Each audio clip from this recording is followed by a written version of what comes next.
에베소서 5장, 6장을 오늘 한꺼번에 해서 마무리하도록 하겠습니다.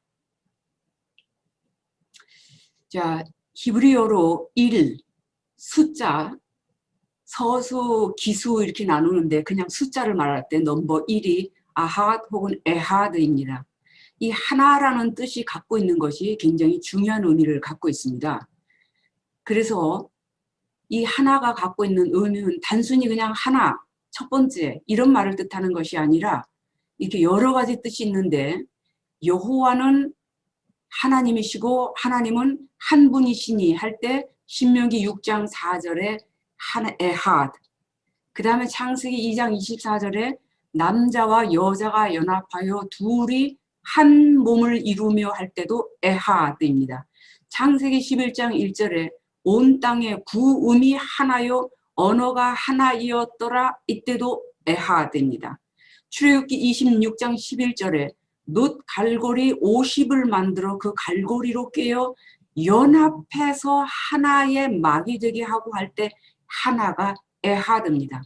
레위기 5장 5절에 이 중에 하나의 허물이 있을 땐 이때도 에하드입니다.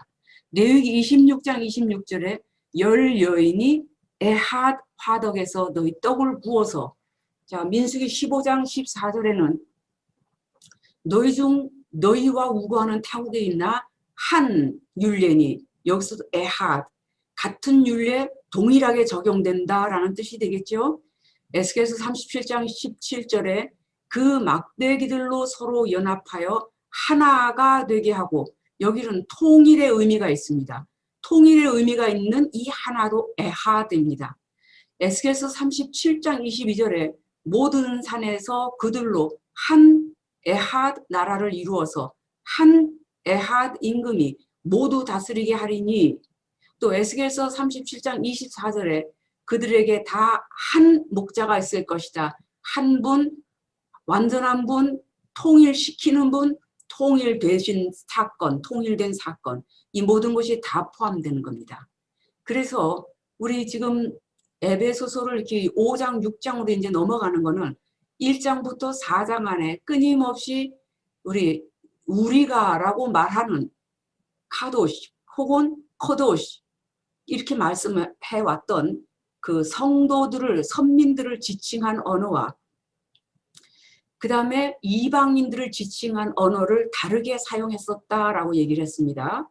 자, 선민들을 지칭했던 언어와, 이들은 메시아닉 선민입니다. 메시아를 믿지 않은 선민을 말하는 것이 아니에요. 그 다음에 메시아닉 이방인들을 말하는, 이 이방인들을 말하는 이 두 가지의 내용에 대해서 지금 계속해서 사도 바울이 이 메시아닉 큐에 해당되는 이들의 우월성에 대해서, 그리고 점점 나아가서 이들과 메시아닉 이방인은 별개의 존재이지만 하나이며 나누어지지 않는다라는 내용을 강조하기 위한 이런 내용으로 들어갑니다. 이런 내용을, 이렇게 깊이 깔려있는 내용을 우리가 그동안 교회 안에서 배우지 못했던 이유는 그동안 에베소서를 구약을 약화시킨 상태에서 사도의 서신만 가지고 신학의 교회론이 거의 신학이 만들어졌기 때문에 유대인들이 없어도 교회론을 만드는 데는 지장이 없다는 이러한 이론이 상당히 핀배 있었습니다. 그렇기 때문에 이 에베소서를 교회론으로 다루면서 이 교회론의 가장 밑뿌리에 이 교회가 시작되는 시점의 근본에 어떤 뜻이 있는가에 대해서는 굉장히 약화되어 있었던 것입니다.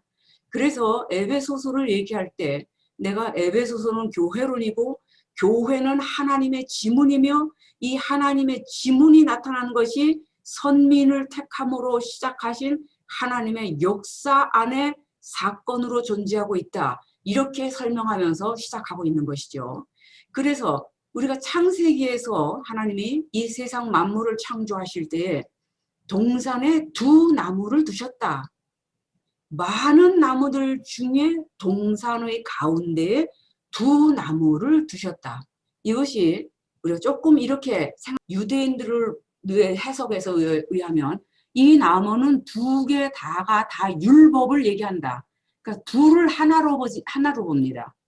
그래서 율법이 가지고 있는 613개에 대한 율법의 긍정적인 내용을 말하는 하라라는 율법을 생명나무고, 하지 마라라는 부정적 내용이 담겨있는 율법을 선악을 알게 하는 나무다라고 해석합니다.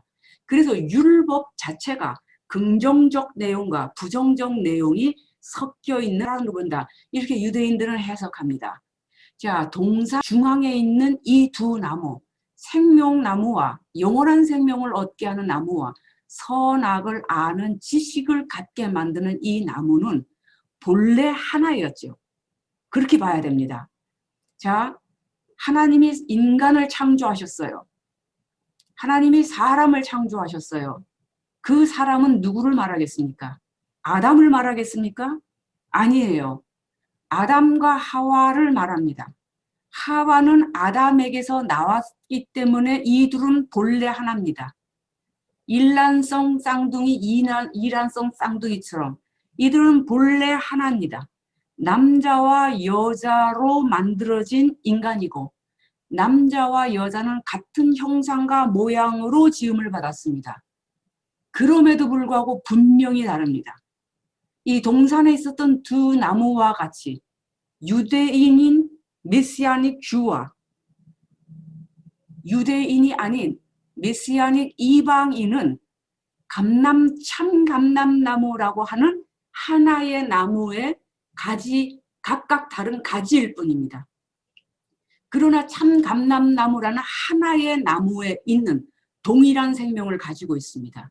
그 진액을 빨아들이고 그 진액 안에서 대사활동, 다시 말해서 나무가 생존하는 데 필요한 동일한 진액으로 동일한 대사활동을 하고 있어요. 누구랑 참감람나무이신 그리스도, 하마시아, 예수랑 본래의 가지였던 메시아닉 주와 그 다음에 접붙임을 통하여 가지가 된 양자된 우리 이방인 접붙인 가지 메시아닉 이방인까지 같은 생명을 가지고 숨을 쉬고 같은 지식 안에서 공유하고 있습니다. 자, 이런 내용을 가지고 우리가 한번 살펴보도록 하겠습니다. 그래서 내가 여기 지금 에하드하고 쉐나임, 이건 복수적 용어이기 때문에 끝에 여기 임자가 이렇게 붙으면 이제 복수라는 뜻을 나타내는 겁니다. 이것은 두 개라기보다는 이중의 이런 뜻이 있습니다. 보면서 또 보도록 하십시다. 동산에 있던 중앙에 있던 이 두 나무, 이 나무의 본질이 무엇이냐? 본질은 땅에 심겨져 있다는 것이에요. 그래서 성경에 보면 땅, 토지는 영원히 여호와의 것이야. 토지는 영원히 여호와의 것이에요. 왜? 토지는 모든 만물의 근본입니다. 모든 만물이 땅으로부터 나왔습니다. 인간조차도, 동물조차도, 식물조차도 땅에서 나왔습니다. 먼지에서 나왔습니다. 그렇기 때문에 하나님께서 이 땅을 영원히 여호와의 것이라고 얘기를 하셨죠. 자, 아까도 뗄 수 없는 쌍둥이처럼 여자와 남자가 하나인 같은 형상과 모양과 본질을 가지고 있으나 분명히 하나인데 그러나 분명히 다른 이 상태, 이것을 설명하고자 하는 것입니다.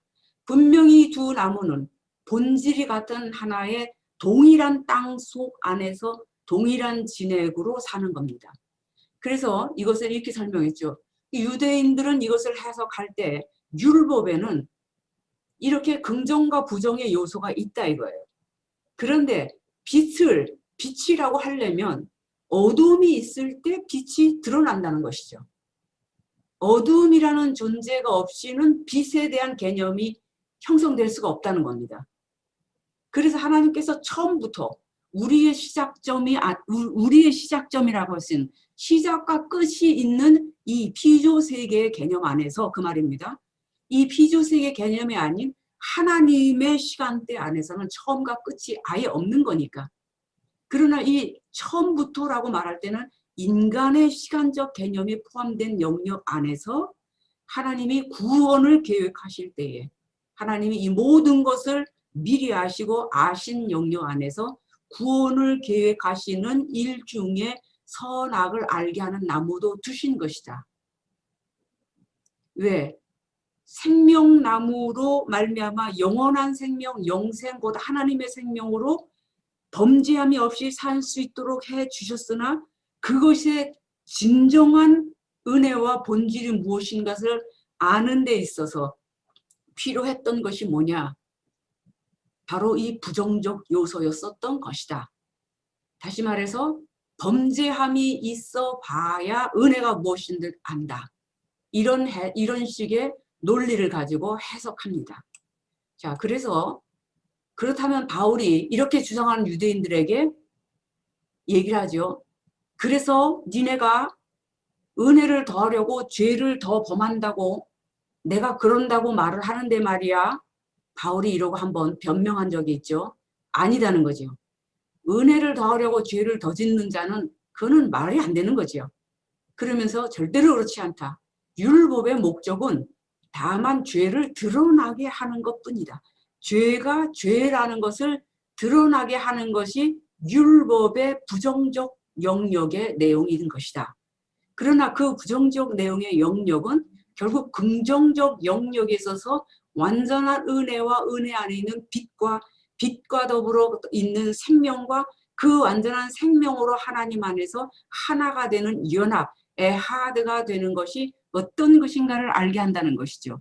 그래서 하나님과 우리는 이제 메시아, 하마시아를 통해 가지고 에하드가 된 것입니다.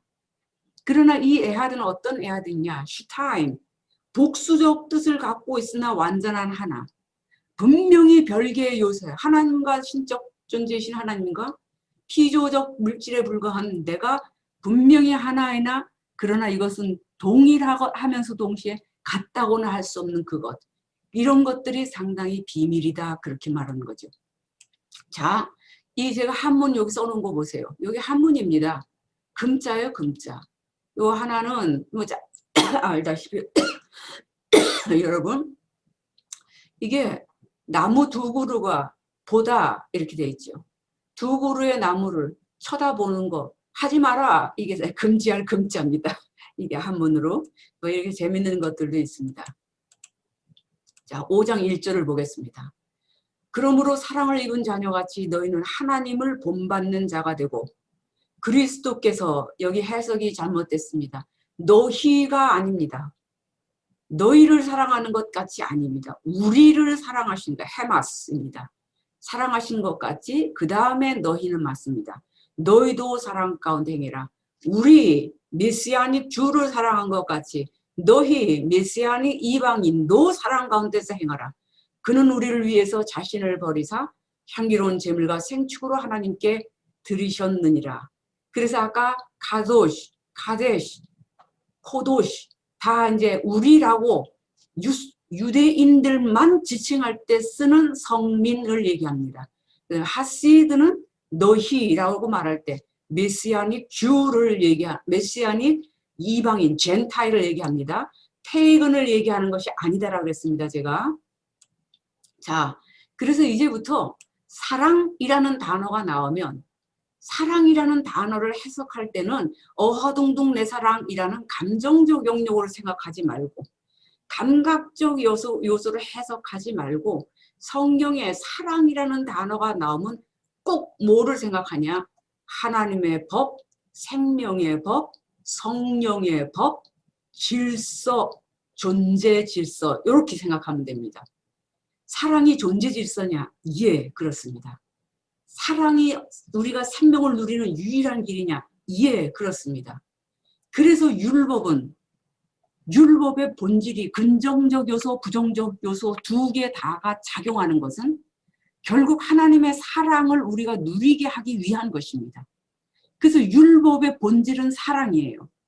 옛 언약의 본질도 사랑입니다. 새 언약의 본질도 사랑입니다. 광야 교회 주신 본질도 사랑입니다. 예수님 오신 이후 말세 교회 주신 복음의 본질도 사랑입니다. 그 사랑의 내용은 지으신 하나님에 대해서는 네 목숨보다 더 사랑하고 지음을 받은 피조 세계 안에서 너희들은 네 목숨만큼 서로 사랑하고 그래서 네가 네 이웃을 위하여 네 친구를 위하여 목숨을 버린다면 이보다 더 큰 사랑이 세상에서는 없다. 그렇게 얘기를 하는 겁니다. 그래서 사랑이라는 단어 나올 때 어하둥둥 내 사랑을 생각하지 말고 꼭 무엇을 생각하냐? 하나님의 법, 생명의 법, 성령의 법, 그리스도의 율법, 이렇게 생각해야 됩니다. 이거를 절대로 기억해 두시고 어디서 교육을 하건 어디서 강의를 하건 여러분들이 이것을 반드시 정확하게 가르쳐야 됩니다. 그래서 사랑 안에서 행하는 것이 가장 가치 있는데 그 어떤 은사와 능력과 우리가 말하는 성령에 나타나시는 것 같은 그 굉장한 어마어마한 권능들이 나타나는 것 같아도 그 모든 것도 사랑이 아니면 이때 사랑은 어하둥둥 내 사랑이 아니라 흥흥거리는 내 사랑이 아니라 무슨 사랑이냐? 하나님의 법과 진리를 사랑하는 것. 사랑이 아니면 아무것도 아니다 그 말이에요. 그래서 하나님이 사랑이라는 본질을 가지고 우리에게 주신 율법이 아니면 아무것도 아니다 그 말이에요. 율법을 다른 말로 말하면 이것이 그리스도의 복음이다 이 말입니다. 율법은 없애버려도 되고 없어도 상관없고 예수님 오신 이후는 폐해도 상관없다고 말하는 그것이 마귀의 소리입니다. 예수님이 오셔서 우리에게 주신 그리스도의 법이라고 하는 신약적 새언약인 또 새하늘과 새 땅을 우리에게 기업으로 주신다는 가장 완전한 말세의 이 복음은, 이 영원한 복음은 실제로 어디서부터 던져진 것이냐? 창세기 1장 2장에서부터 던져진 동일한 복음을 얘기하는 것입니다. 그래서 우리가 절대로 신학 가운데 만연돼 있고 많은 목사님들 설교 가운데 만연되어 있는 율법의 진정한 이해를 하지 못하기 때문에 자꾸 사랑을 어하둥둥 내 사랑으로만 이해하려는, 그리고 흥흥거리고 콧소리 뽕뽕 내는 이런 아줌마들이, 이런 아저씨들이 그렇게 겸손하고 온유한 척해 보이는 이러한 것들이 교회 안에 들어오는 것을 경계해야 됩니다. 자, 이것이 바울이 가장 경계한 이방의 누룩입니다. 특별히 오늘 5장에서는 무엇을 얘기하냐? 술 취함에 대한 얘기를 합니다. 성령의 충만하심과 술 취함에 대한 얘기를 할 때 거의 모든 설교가 어떻게 진행되느냐? 술 먹어서 알코올에 취하는 이거를 얘기를 합니다. 이게 그 말도 맞아요. 틀린 말 아닙니다. 그거 설교 틀렸다는 말이 절대 아닙니다. 성령의 충만함을 받으면 술에 취해서 몸을 잘 못 가는 것처럼 그런 현상이 있을 수 있다. 예, 저도 동의합니다. 저도 그런 경험이 있어요. 그러나 바울 사도가 성령의 충만함과 술 취함과를 비교할 때 말하는 술 취함은, 이 술은 무엇으로 만듭니까? 누룩으로 만듭니다.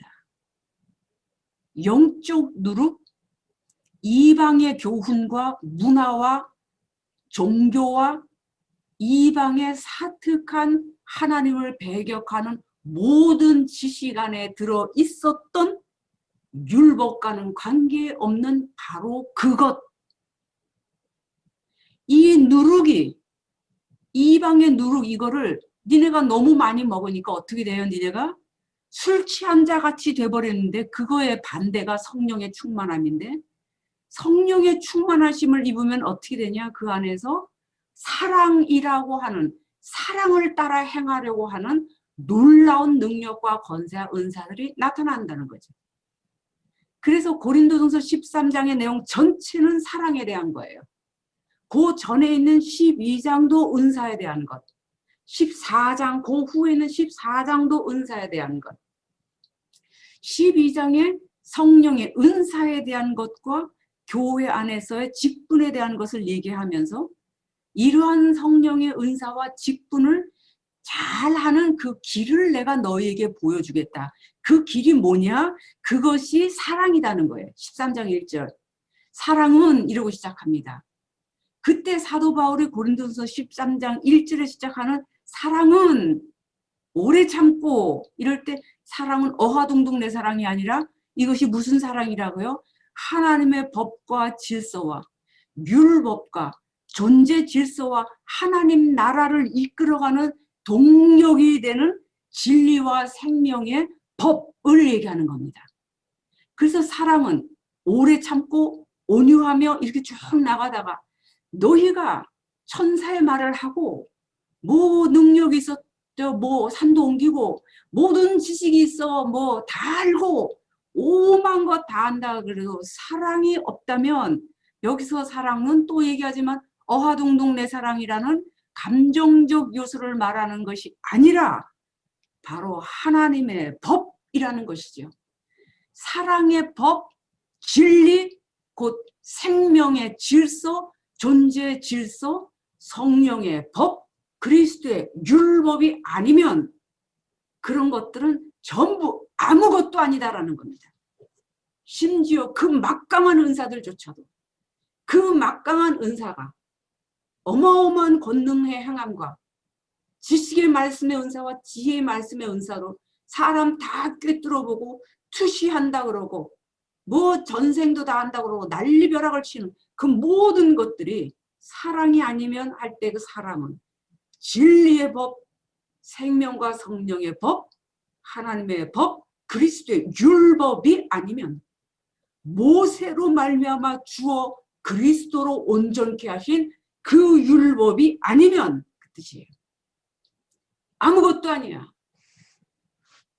이건 무서운 말씀이죠. 무서운 경고입니다. 우리는 이런 말씀을 너무나 종교화시켜서 너무 쉽게 만들어버려가지고 오늘날 기독교와 개독교 소리 듣는데도 아무도 반발을 못해요. 왜? 우리 썩은 건 뭐 우리도 잘 아니까. 부패한 건 너무나 잘 아니까. 우리가 껍데기로만 기독교인을 교양처럼 행세하지 실제로 우리 안에서 이 땅의 통치권을 행사하는 그리스도의 권능과 권세가 현존하고 있는 그의 가지가 맞냐? 라고 물을 때 대답해야 됩니다.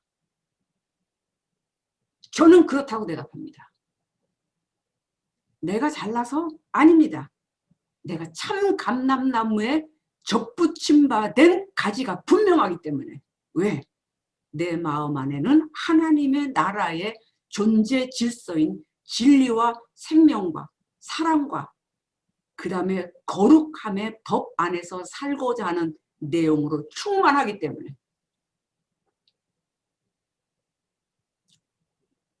지금 우리 이 시간에 우리 아버지 설교를 같이 들고 계세요. 저는 부모 앞에서는 자랑할 수 있는 게 아무것도 없습니다. 너무나 조건 없는 사랑으로 우리 아버지 어머니 때문에 오늘 이 자리까지 왔어요. 너무나 잘합니다. 그래서 내 마음 안에는 어떤 것이 있냐?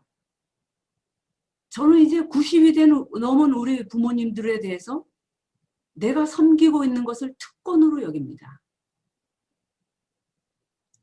저들 안에 계신 그리스도를 섬긴다는 마음으로 대할 때 엄마, 아버지, 우리 부모님에 대해서 조금 더 함부로 할 수가 없어요. 제가 신경질은 내죠. 땡땡땡땡도 막 거리죠. 그러나 내 마음 안에서는 무엇이 있냐? 죽게 하듯 하라 라는 하나님의 법이 살아있어서 내가 그 법을 즐거워해요. 내가 그 법이 즐겁기 때문에 귀찮다고 여겨지는 게 없어요. 내 마음 안에서. 그냥 피곤해서 못하거나 힘들어서 못하는 거지. 그런데 저는 이것이 하나님의 은혜라고 생각해요. 그러니까 내 자신이 행복해요. 그리고 앞으로 이렇게 살 거예요. 끝까지. 저는 제가 이렇게 하나님의 법 안에서 사는 것에 자유함이 오고부터 정말 제 생애 자체가 달라지는 방향으로 가는 걸 제가 느낍니다. 나는 이러한 법을 내 자녀에게도 가르칠 것이고 그리고 내 자녀를 통하여 앞으로 네가 세계에 나와서 네 말을 들어야 될 영향권이 있는 사람들에게 이 선한 길을 가르쳐라. 기독교란 종교를 가르치려고 하지 마라. 사람이 하나님의 법과 질서 안에서 하나님의 완전하고 조건 없는 그 사랑 안에서 행할 때 어떠한 자유를 갖게 되는가? 이 세상이 얼고 묶는 잘못된 기준들 말고 돈이 얼마나 많은지, 배경이 얼마나 좋은지, 얼마나 이쁜 옷을 입어서 옷에 날개를 달고 다니는지, 뭐 권력자들 얼마나 아는지 이런 거 갖고 껍죽거리는 그런 거 절대로 하지 말고 인간의 가장 존귀한 존재로서 인간의 가진 인권이라는 것은 하나님의 권한만큼이나 동등하고 하나님이 자기를 거부할 수 있는 권한조차 인간에게 주셨던 그 완전한 그 하나님의 사랑과 그 사랑 안에 있는 그 자유함과 그래서 하나님의 질서라고 하는 하나님에게로만 나오는 선함으로 살고자 할 때 그것이 바로 하나님의 법으로 살고 생명으로 살고 성령의 법으로 사는 그 사람의 존귀한 생애가 되는 것이고 여러분의 모든 생각과 마음의 눌림과 억압과 결박에서 자유케 된다라고 선포해서 네 영향권 안에 있는 사람들을 자유케 해라. 5장 3절부터 7절까지 또 보겠습니다. 음행과 온갖 더러운 것과 탐욕은 너희 중에 그 이름이라도 부르지 말라. 이는 성도에 마땅한 반이라. 누추함과 어리석은 말이나 희롱의 말이 마땅지 아니하니 돌이켜 감사하는 말을 하라. 너희도 이것을 정령이 알거니와 음행하는 자나 더러운 자나 탐하는 자 곧 우상 숭배자는 다 그리스도와 하나님 나라에서 기업을 얻지 못하리니 누구든지 헛된 말로 너희를 속이지 못하게 하라. 이를 인하여 하나님의 진노가 불순종의 아들들에게 임하나니 그러므로 저희와 함께 참여하는 자 되지 말라. 무서운 말입니다. 4절 5절 3절 4절 5절 보세요. 음행, 더러운 것, 탐욕, 누추함, 희롱의 말, 더러운 것, 탐하는 것, 우상 숭배 그러면 어떻게 됩니까? 그리스도와 하나님 나라에서 기업을 얻지 못해요. 천국 못 들어간다는 말입니다. 이게 얼마나 무서운 말입니까? 그래서 돈 그리고 기복신앙에 젖어서 돈 잘 벌고 병 고치고 부자 되고 미국 대통령 되고 하버드 대학 들어가는 거에 거기에 매달려고 기도 제목을 그렇게 내놓는 아줌마와 아저씨들의 정신을 차리게 만들어줘야 돼. 자기 자신이 쌓아놓은 바알이라고 하는 자기 자신이라는 우상을 섬기고 목사도 그 우상을 섬기라고 그 우상을 건들지 말고 튼튼하게 내 안에 세워라. 내 삶 안에 세워라. 내 나라 안에 세워놔. 목사 네가 그거 세워놓지 못하면 넌 영빨이 없는 목사야. 그리고 감히 목사를 내쫓고 괴롭힙니다. 이게 오늘날에 지금 한국, 미국 교회에 만연되어 있는 교인들이 지옥으로 떨어지는 줄도 모르고 무섭게 퍼져 있는 개독교가 되는 바로 그 바이러스입니다. 이방의 누룩. 이방의 누룩이 뭡니까? 이 이방의 누룩 때문에 노아 시대 거민이 멸망당했어요. 이 이방의 누룩 때문에 아브라함 시대의 소돔이 멸망했습니다. 이 이방의 누룩 때문에 바벨론은 이스라엘의 남북 유다와 이스라엘로 나눠진 이스라엘 전체가 멸망해버립니다. 이 이방의 누룩 때문에. 이 이방의 누룩의 핵심적인 것이 성경에 공통적으로 이렇게 세 가지가 나옵니다. 영적인 것, 정신적인 것, 육적인 것. 노아시대 거민의 영적인 문제는 간음, 영적 가면 니므롯의 제사를 통한 간음이었습니다. 니므롯을 신으로 섬겼습니다. 니므롯을 통해서 니므롯의 부인 세르나미스를 섬기고 니므롯의 아들이었다는 담무스를 섬기고 나중에 이스라엘 백성들이 담무스를 애곡하는 게 예레미야에 나오죠. 그러다가 마저 죽지 않습니까? 하늘 황후에게 전제를 부어드리고 이 짓 하다가 예레미야 시대에 보면 결국은 이스라엘에 멸망하고 말지 않아요. 정신세계에서는 강포, 인간성이 파괴됩니다. 잔인하고 포악하고 혹독하게 다룹니다. 남에게 해를 끼치고 악을 행하고 뒤에서 다른 사람을 깎아내리고 험담하면 속이 시원해지는 거. 저는 그렇게 속이 시원해지는 사람들의 얼굴들을 봤어요. 얼굴에 속이 시원해서 어쩔 줄 몰라요. 지금 하는 짓을 보니까 마귀 그 자체인데. 그리고 그걸 옳다 그러고 성령이 그렇게 하라 그랬다고 그래. 전 그런 사람들, 그런 목사들의 무리를 내가 봤습니다. 그 인간성이 파괴되면 멸망됩니다. 육체로는 음행, 남색, 수간, 설명이 필요 없습니다. 아브라함 시대도 똑같았습니다. 소돔이 왜 멸망했어요? 그렇게 위대한 믿음의 조상 아브라함이 사는 그 지역이 왜 멸망했냔 말이죠. 영적 간음은 악의를 몰래에게 번제로 바치고 정신적으로는 포악하고 인간성이 파괴되어 버렸고 육체로는 음행과 남색과 수간이 이루어졌습니다. 소돔에서. 소돔에서 발굴되고 있는 유물들이 지금 이거 다 드러내고 있어요. 남북 왕국 이스라엘과 유다가 바벨론에 철저히 멸망해버린 이유도 똑같습니다. 영적으로는 간음, 바알을 섬기고 하늘 황후에게 전제를 부어주고 떡을 부어 바쳤어. 정신적으로는 괴휼, 거짓입니다. 이게 마술의 문화가 퍼지고 살육을 아무렇지도 않게 해야 되는 겁니다. 육적으로는 무시무시한 음행이 퍼졌어요. 얼마나 퍼졌습니까? 여러분 사사기 마지막에 보면 레위인 첩 사건이 나오죠. 레위인이 왜 또 첩을 두고 난리야? 목사잖아요. 목사. 속으로 첩을 넣는데 이 첩이 돈푼이나 있었는지 또 첩장인도 등장해요. 이 사건에. 첩장인이야. 대우를 잘해줘. 이 첩이 끌려 나가가지고 베냐민의 불량자들에 의해서 윤간을 당하고 처참하게 죽는 사건이 일어나죠.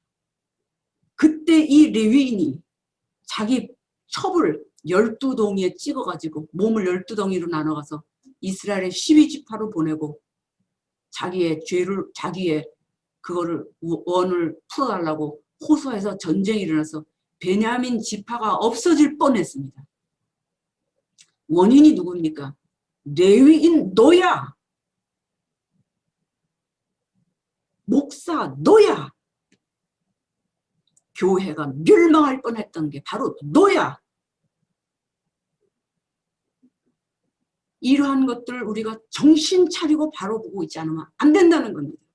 이것이 바울이 지금 에베소뿐만이 아니라 갈라디아서부터 우리 바울 서신 13개라고 하는 그 모든 것에 그렇게나 강조하고 있는 것이 접붙임을 받아 양자된 너희는 본래 원가진 이스라엘로부터 너희가 메시아로 말미암아 연결된 것이라는 걸 절대로 잊지 마라. 이것을 잊어버리면 메시아로 말미암아 원가지였던 그 줄기에서 이탈된 이 이방의 누룩이 너희 안에 들어와. 너희가 이 이방의 누룩으로 충만해지는 술 취함에 충만함에 들어간다는 거예요. 그러지 말라는 거죠. 이거는 맥주 많이 먹어서 취한 것 같고 야단치는 게 아니에요. 지금 이 메시지가. 그렇다면 노아도 맞아 죽어야지. 노아는 진짜 술 먹고 벌거벗었다가 자식한테도 조롱 맞았잖아요. 그 술 취함을 말하는 게 아니라는 거예요. 이방의 누룩이 충만한, 이방의 누룩으로 네 영혼과 정신과 육체가 충만해져서 귀가 가려 사욕을 쫓고 간사한 교훈에 어그러진 교훈을 따르고 복음이 아닌 다른 복음, 예수가 아닌 다른 예수, 성령 거룩한 영이 아닌 다른 영으로 역사하는 이상한 변태적인 영적 체험에 하려고 발광을 하는 마술 문화와 다름이 없는 그러한 술 취함에서 빨리 벗어나라. 어떻게 되냐? 구원을 잃어버린다 니네가. 요즘 교회에서 너무나 구원을 쉽게 말해요. 칼빈의 책임이 너무 큽니다. 개혁주의 신학자들의 책임도 피할 수 없어요. 또 그 사람들한테만 뭐라 그러는 나도 문제죠. 너라도 똑바로 했어야 되잖아. 무슨 신학자 입에 올릴 시간이 있어. 예수님 얘기하기도 바쁜데. 성경을 똑바로 가르쳐야지.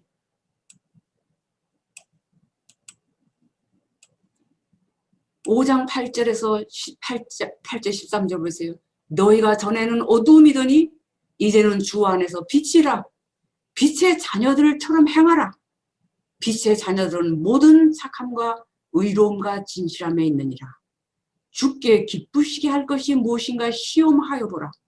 너희는 열매 없는 어두움의 일에 참여하지 말고 도리어 책망하라. 저희의 은밀히 행하는 것들은 나타나기도 부끄러움이니라.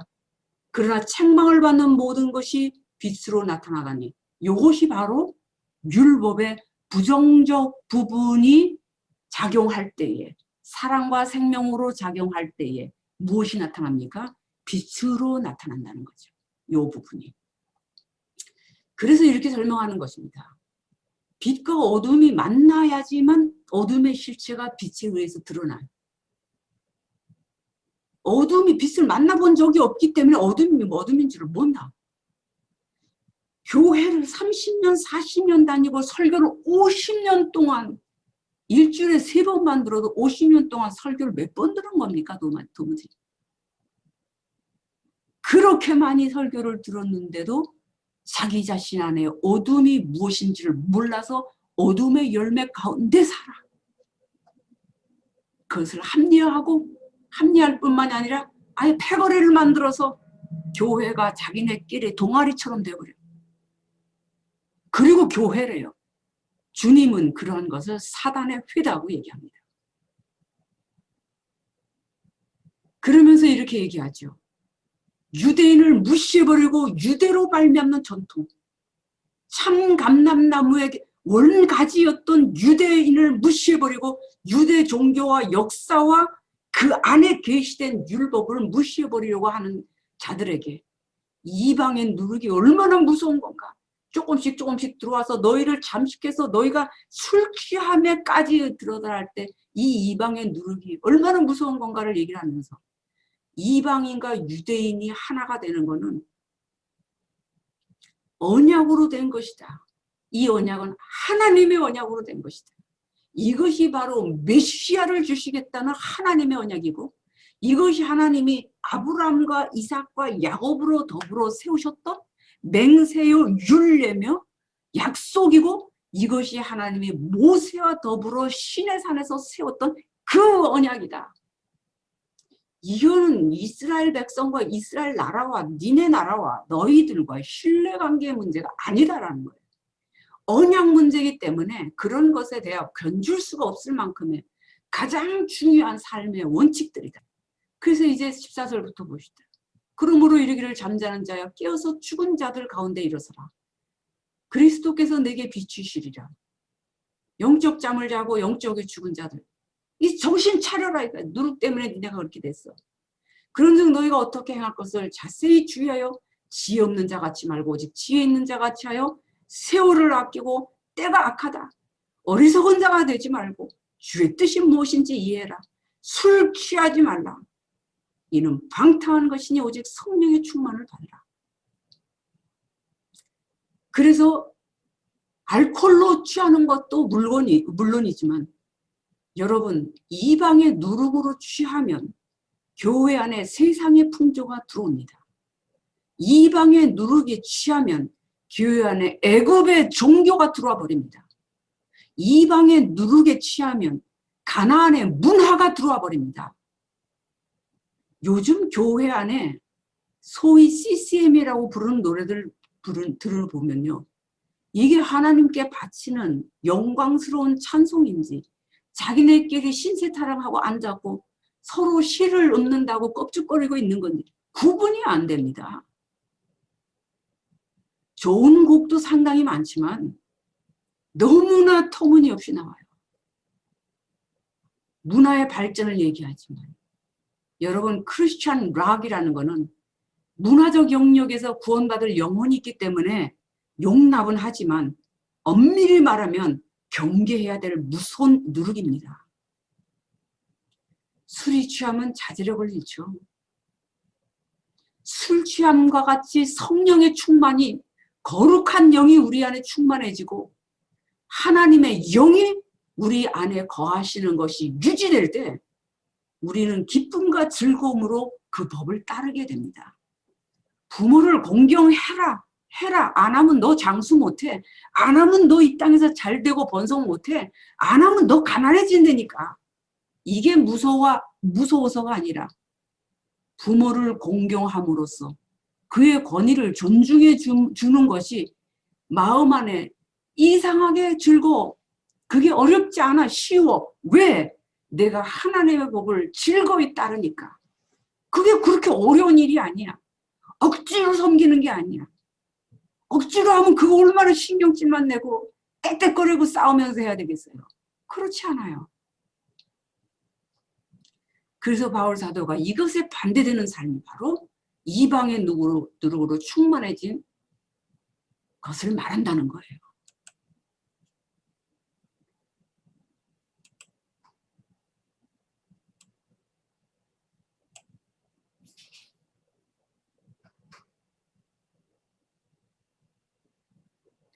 그래서 19절부터 20절을 보면 시와 찬미와 신령한 노래 서로 화답해라. 너의 마음으로 주께 노래하고 찬송해라. 범사의 우리 주 예수 그리스도의 이름으로 항상 하나님 아버지께 감사하고 그리스도를 경외함으로 피차 복종하라. 서로가 서로 바라보고 있는 사람 안에 계신 그리스도를 섬긴다고 생각하면 됩니다. 이것이. 그러면 섬기는 것이 어렵지 않아요. 그래서 어디를 가든 어떤 위치에 있건 그 자리에서 그들 안에 계신 그리스도를 섬긴다고 생각하면 겸손하게 억지 겸손이 아니라 스스로 마음을 낮출 수가 있습니다. 그 다음에 이제 6장으로 가면서 유대인과 이방인의 관계를 이렇게 4가지로 설명합니다. 첫째, 남편과 아내의 관계. 우리는 이거를 교회와 그리스도의 관계로만 설명을 들었어요. 그러나 바울의 첫 번째 목적은 그게 아닙니다. 남편과 아내의 관계로 유대인과 이방인의 관계를 설명합니다. 메시아닉 주와 메시아닉 젠타일의 관계, 부모와 자녀의 관계, 종과 상전의 관계, 영적 전쟁과 전신갑주의 관계. 예, 시간이 또 너무 끄는 것 같아서 조금씩 빨리 그냥 넘어가겠습니다. 남편과 아내의 관계 똑같아요. 남편에게는 자기 남편에게 복종해라, 죽게 하듯하라. 누구에게? 아내에게 그렇게 명령합니다. 남편한테는 아내의 머리됨이 교회의 머리됨과 같고 몸이 구주시다. 그러나 교회가 그리스도께 하듯 아내도 남편에게 복종해라. 그러나 남편들아, 이게 문제죠. 아내를 사랑하기를 교회를 주께서 사랑하신 같이 해야 돼. 자, 여자가 남자에게서 나왔습니까? 예스, 맞습니다. 이거는 과학적으로도 맞습니다. 남성과 여성은 다른 차이점은 성염색체 때문에 그렇죠. 여성에게는 여성염색체만 가지고 있습니다. 남성에게는 여성염색체와 남성염색체를 갖고 있어서 남자로 말미암지 않고는 여성과 남성이 구별지서 나오기가 어렵습니다. 그래서 모든 인류를 거꾸로 올라가면 한 가족이 나오고 부모 위에 올라가면 또 부모, 부모 위에 올라가면 또 부모 이렇게 올라가다 보면 한 민족이 남고 한 민족 위에 올라가다 보면 구음과 언어가 하나였던 하나의 족속이 나오고 족속이 올라가면 한 가족이 나오고 한 가족에 한 남편과 한 아내가 있고 그 아내는 그 남편에게서 나오고 그 남편은 하나님이 지으셨다. 이것이 과학입니다. 자, 성경을 보면 갈빗대가 히브리어로 첼라, 옆구리입니다. 그런데 아담을 지을 때 하나님이 아담을 그의 형상대로 지으셨다 하는 게 히브리어로 첼렘입니다. 이 첼렘과 첼라는 같은 히브리어입니다. 이게. 다시 말해서 아담도 하나님의 형상으로 하와도 하나님의 형상과 모양으로 지음을 받은 겁니다. 아담은 하나님의 형상에서 하와는 아담의 형상에서 나왔다고 굳이 설명하는 것은 이것을 하나님이 존재 질서를 요구하시는 거예요. 하나님의 나라는 왕국입니다. 민주주의가 아니에요. 그래서 이 왕국 안에는 통치 질서가 있습니다. 통치의 기반은 사랑이고 그 사랑을 설명하는 것이 거룩함이고 거룩함과 사랑은 하나를 얘기하는 겁니다.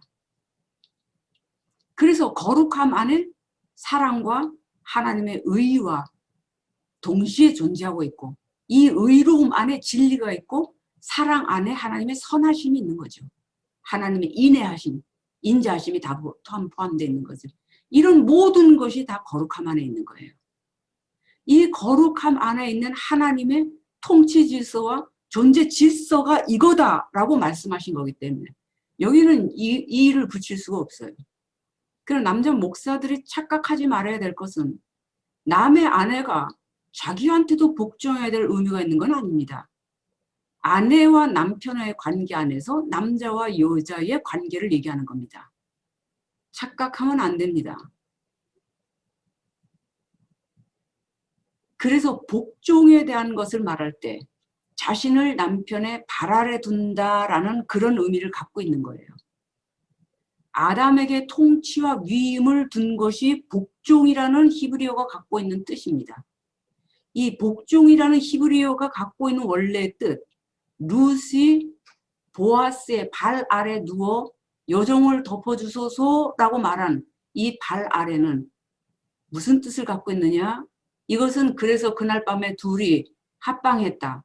이런 내용을 말하고자 하는 것이 아닙니다. 이것은 룻이 보아스의 모든 통치 권위 아래 자신을 복종시킨 것을 그날 그 뜻을 밝혔다라는 것을 설명하는 겁니다. 그래서 머리됨에 대한 설명을 할 때 아내의 머리가 남편이고 남편의 머리가 그리스도고 그리스도는 곧 교회다. 그가 머리시며 동시에 그는 몸이시다. 이런 설명을 지금 하고 계시죠. 그래서 이 머리됨에 대한은 장자, 첫열매, 첫사랑 이런 뜻을 갖고 있는 하나의 질서와 대표성을 얘기하는 겁니다. 그래서 바울이 26절 34절도 이방의 누룩을 확산하는 것을 막으려고 이렇게 외칩니다. 자, 여기 보면 제가 빨리 읽겠습니다. 이는 곧 물로 씻어 말씀으로 깨끗하게 하사 거룩하게 하시고 자기 앞에 영광스러운 교회로 세우사 티나 주름 잡힌 것이나 이런 것들이 없이 거룩하고 흠이 없게 하려 하심이니라. 이와 같이 남편들도 자기 아내 사랑하기를 제 몸같이 할지니 자기 아내를 사랑하는 자는 자기를 사랑하는 것이라. 누구든지 언제든지 제 육체를 미워하지 않고 오직 양육하여 보호하기를 그리스도께서 교회를 보양함 같이 하나니 우리는 그 몸의 지체임이라. 이러므로 사람이 부모를 떠나 그나 아내와 합하여 그들이 한 육체가 될지니 이 비밀이 크도다. 내가 그리스도와 교회에 대하여 말하노라. 그러나 너희도 각각 자기의 아내 사랑하기를 자기같이 하고 아내도 그 남편을 경외하라. 자, 여기서 사람이 부모를 떠나 그 아내와 합하여 이게 지금 남편과 아내로서의 아담과 하와 얘기라고 우리가 그렇게 배웠죠. 아담에게 부모가 어디 있습니까? 자, 그래서 구원은 뿌리 없는 예수에게서 나는 것이 아니고 아담의 20대 손인 아브라함에게서 다윗 왕을 거쳐 유대 땅에서 유대인으로 예언을 성취하며 탄생하신 그분 예수는 곧 그리스도 예수와 하 마시아에게서 나온 것이다. 유대인의 나음이 무엇이냐? 이것을 인정해야 된다는 거예요.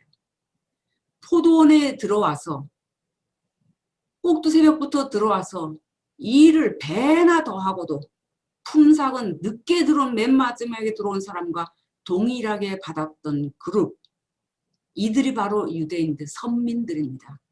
이들이 받아야 될 몫이에요.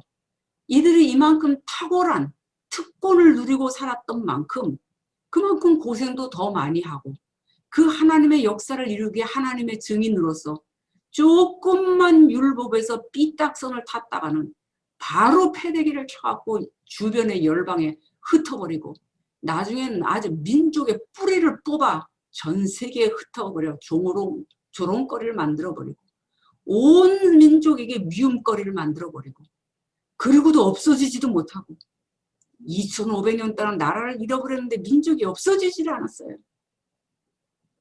이 기가 막힌 하나님의 역사 앞에 이것을 부정한다면 그거는 무식한 거지 뭐 더 달리 설명할 길이 없습니다.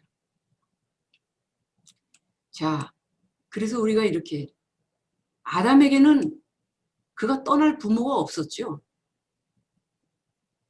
사람이 부모를 떠나 아내와 합하여 하늘 아버지를 떠나 강림하신 주 예수께서 이 땅에 있는 그의 몸이신 교회와 합하여 하나가 되신 그것이 복음의 비밀입니다. 자, 6장 빠르게 갑시다. 부모와 자녀의 관계에서도 똑같습니다. 유대인과 이방인의 관계를 설명하는 거예요. 헬라어 설명은 그냥 여러분이 눈으로 읽으시기 바랍니다. 순종해라, 공경해라, 장수하리라, 양육하라, 노엽게 하지 마라. 이것을 혈통적 관계나 윤리적 관계로만 설명하는 것이 아니다. 예, 그 정도만 하고 넘어갑시다. 너희 자녀를 노엽게 하지 마라 라고 할 때 이 자녀가 바로 메시아닉 젠타일, 이방인입니다.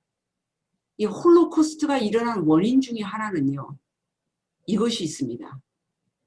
독일이 이제 전쟁을 시작하려고 그러는데 유대인들이 이렇게 얌체 같은 소리를 합니다. 전쟁이 일어나니까 우리는 독일인이 아니니까 전쟁에 나가지 않고 그 대신 물자를 대겠다 이렇게 말합니다. 그러니까 독일 정부가 가만 들으니까 이거 웃기거든요. 그래? 물자만 돼? 물자 되겠다고? 그래 물자 되겠다. 그러니까 그래 알았어. 그럼 너희는 독일 국민이 아니니까 이 땅에서 떠나. 그리고 이 땅에서 번 모든 재산은 다 내려놓고 몸만 나가. 이래갖고 재산 다 몰수해버리고 추방해버리기 시작한 겁니다. 유대인들이요 이랬습니다. 자녀들을 노엽게 했어요. 메시아닉 젠타일, 메시아닉 이방인들을 노엽게 했습니다. 그 땅에서 번성해서 먹고 살았으면 전쟁도 나갔어야지. 근데 유대인들이요 이렇게 못되게 굴었습니다. 그래서 유난히 미움을 많이 받았습니다. 돈 버는 데는 천재예요. 근데 전쟁이 일어나면 돈만 대고 딴짓들 하고 자기네는 싹 뒤로 숨고 도망가 버리고 이러니까 더 미워갖고 유대인이라면 전쟁에 그냥 총알바지로 칼바지로 화살바지로 앞에 막 강제로 끌어다 세우고 그러고도 요리조리 또 피해나. 전쟁이 일어나면 유대인들이 돈을 더 잘 벌고 막 이게 1000년, 2000년이 계속되니까 그렇게 미움을 받았던 겁니다. 당전과 하인 관계도 마찬가지입니다. 여기서도 중요한 내용은 상전처럼 보이는 메시아닉 주와 하인처럼 설명되고 있는 젠타일 주에 대한 얘기를 할 때 어떻게 설명하냐. 결국 뭐냐. 종들아 상전들아 니네가 그대로 봐도 너희 위에 상전이 있어. 하늘에 상전이 있어. 서로 죽게 하듯 그리스도하게 하듯 종들 안에 계신 주님을 섬겨라. 상전은 종들 안에 계신 주님을 섬겨. 종들은 상전 안에 계신 주님을 섬겨. 그리고 사람에게 하듯 하지 마. 그대로 너희가 받을 거야. 왜? 하나님은 사람을 외모로 취하는 일이 없어. 하나님은 절대로 사람을 외모로 취하지 않아. 네 마음 안에서 행하는 행동대로 하신다. 심은 그대로 받는다. 나는 그래서 하나님이 너무나 좋고 또 너무 무서워요. 그래서 함부로 못 사는 거예요. 자, 이제 이 선민과 메시아닉 주와 메시아닉 젠타일의 연합군대가 형성됐어요. 이것이 교회입니다.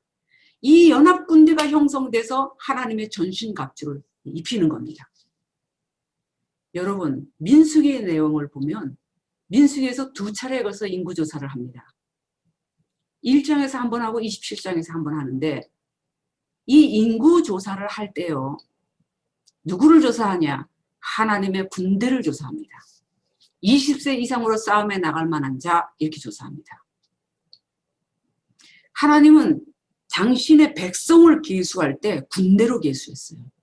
그 군대가 그 진영이 이렇게 전진할지니 전부 진들이 행진해 나갈 때 그 백성은 이렇게 나가니 이렇게 돼 있지 않고 군대가 이렇게 진행할지니 이렇게 설명되어 있습니다. 그래서 6장 에베소 6장에 종말로 너희가 주 안에서 그 힘으로 강건하여지고 마귀의 괴계를 능히 대적하기 위해 하나님의 전신갑주를 입으라. 전쟁에 나갈 군사들에게 하는 말이죠. 이 군사들에게 영적인 문제에 대해서 전신갑주를 입으랍니다.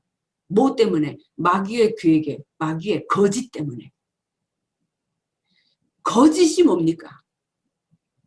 제가 거짓을 한마디로 설명하면 이렇게 해라. 거짓은 존재하지 않는 것이 거짓이다. 거짓을 다른 말로 표현할 길이 없어요. 다른 말로는. 거짓은 존재하지 않는 것이 존재하는 것처럼 하는 것이 거짓이에요. 그렇게 괴계를 쓰는 것. 그 괴계가 바로 교회 안에 들어온 누룩이라는 거예요. 이방인의 누룩.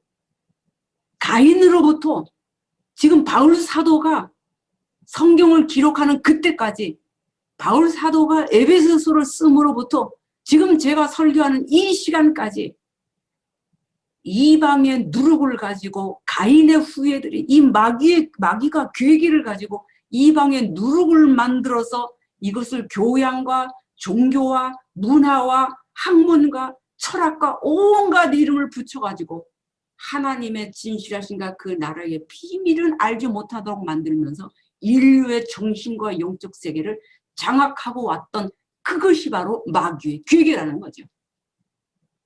이것은 실제적인 영계의 상태다. 영계는 저기 가면은 맨션이 있고 저기 가면은 하나님의 보좌가 있고 그런 데가 아닙니다. 영계는 공간적 개념이 없는 것입니다. 그렇기 때문에 여기저기의 거리는 그 안에서의 간절함이 그 거리를 결정합니다. 영계는 상태로만 존재합니다. 우리의 씨름은 혈과 육에 대한 것이 아니요. 이것이 영계에 대한 얘기입니다. 정사와 권세와 이 어둠의 세상 주관자들과 이게 바로 영계에 있는 악한 영들에 대한 얘기입니다. 요 똑같은 것이 반복해서 1장에서 또 나오죠. 이런 것들 때문에 하나님의 전신갑주를 입는데 이 전신갑주를 어디에 입느냐? 물질의 몸으로 입는 것이 아니라는 거죠. 이것도 또한 영계의 상태로 입어라. 첫째, 영적 상태가 서 있어라. 자빠져 있지 마라. 둘째로 진리의 허리띠, 의의 흉배, 평안의 복음의 신, 믿음의 방패, 불화살을 소멸시킬 수 있는 것, 구원의 투구, 검, 하나님의 말씀. 이것을 상태로 가지고 있어야 돼. 내 영혼의 상태 안에 이것이 실제로 존재해야 돼. 이것을 통틀어서 말하면 이것이 바로 진리입니다. 진리의 세마포입니다. 의의 세마포입니다. 진리와 의로 이루어진 사랑 안에서 행한 거룩한 세마포 옷을 어린 양의 피에 씻어 빨아 희게 한 자들이 권세를 얻어 하나님이 새로 지으실 새 땅과 새 하늘 안에 있는 새 예루살렘 성의 문을 통과하고 들어갈 수 있습니다. 계시록의 마지막 약속입니다. 바로 이 전신갑주. 이 전신갑주를 한마디로 말하면 이것이 바로 하나님의 법입니다. 이 법을 사랑하는 자가 바로 서 있는 자고 진리의 띠를 띠고 있는 자고 의의 흉배를 붙이고 있는 자고 이 법을 기뻐하는 자가 평안의 복음의 실을 신고 있고 믿음의 방패가 있고 불화살을 소멸할 수 있는 능력이 있고 머리에 투구를 쓰고 있고 하나님의 말씀을 가지고 있는 자입니다. 자, 이것이 3장 10절과 11절에 있는 이거는 영적 상태, 영계의 긍정적 영역 안에 있는 통치자들과 권세들, 능력을 얘기하는 거죠. 6장 12절에는 영적 영역 안에 있는 어떠한 영계, 어두운 쪽에 있는 상태의 영계. 똑같은 거지만 이는 교회로 말미암아 위에서는 6장에서는 부정적 영역에 대해서 경고를 하기 위해서 3장 10절 11절은 교회로 말미암아 하늘에 있는 통치자들과 권세들에게 하나님의 각종 지혜를 알게 하려는 것, 이것이 그리스도 예수 안에 있는 하나님의 뜻이야. 제가 지금 이 양자역학에 관계된 모형들을 여기 다 올려놨습니다. 자, 그러기 때문에 모든 기도와 간구로 무시로 성령 안에서 기도하고, 이 무시로는 시도 때도 없이 24시간 떠들으라는 소리가 아니죠. 무시로, 이거는 바로 시간적 개념이 없는 영적 상태를 얘기하는 거예요. 성령 자체가 물질의 몸이 아닌데요, 어떻게? 성령 자체가 영계에 계시는 영적 존재신데, 또한 성령은 성령님 하리라고는 하나의 인격을 말하기도 하지만, 성령이라는 거룩한 영이라고 하는 어떤 상태를 얘기하기도 합니다. 그 거룩한 영 안에서 기도하고 깨어 구하기를 항상 힘쓰고, 여러 성도를 위하여 구하고, 나를 위하여 구하고, 내게 말씀을 주사 나로 입을 벌려 복음의 비밀을 담대히 알리게 하옵소서. 이 일을 위하여 내가 쇠사슬에 매인 사신이 된 것은 나로 이 일에 당연히 할 말을 담대히 하게 하려는 것이다. 이제 네 기호에 내 기호에 하지 마라.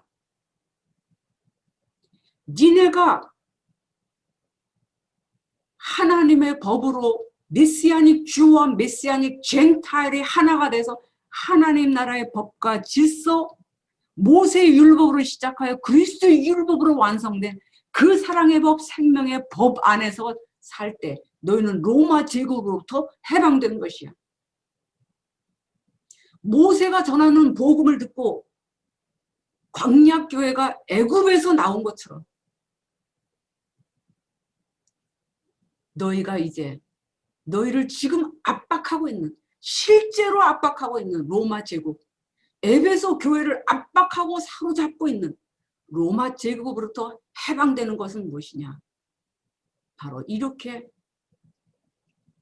메시아닉 주와 젠타일 주가 하나님의 법 안에서 하나가 되면 너희를 지배할 수 있는 이 세상에 어떤 권세도 없다.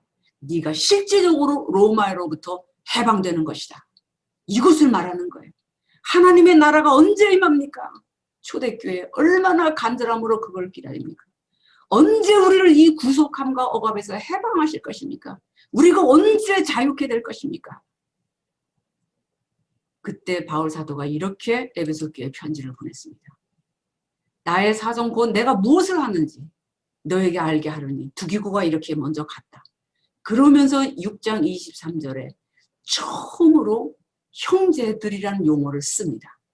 하나님 아버지와 우리 주 예수 그리스도로부터 믿음과 평안과 믿음을 겸한 사랑이 형제들에게 있을지어다. 이 형제가 바로 젠타일을 포함하고 있는 메시아닉 주와 메시아닉 젠타일을 얘기하는 겁니다. 우리 주 예수 그리스도를 변함없이 사랑하는 모든 자, 바로 이들이 형제들입니다. 이들에게 모든 자에게 은혜가 있을지어다. 아멘.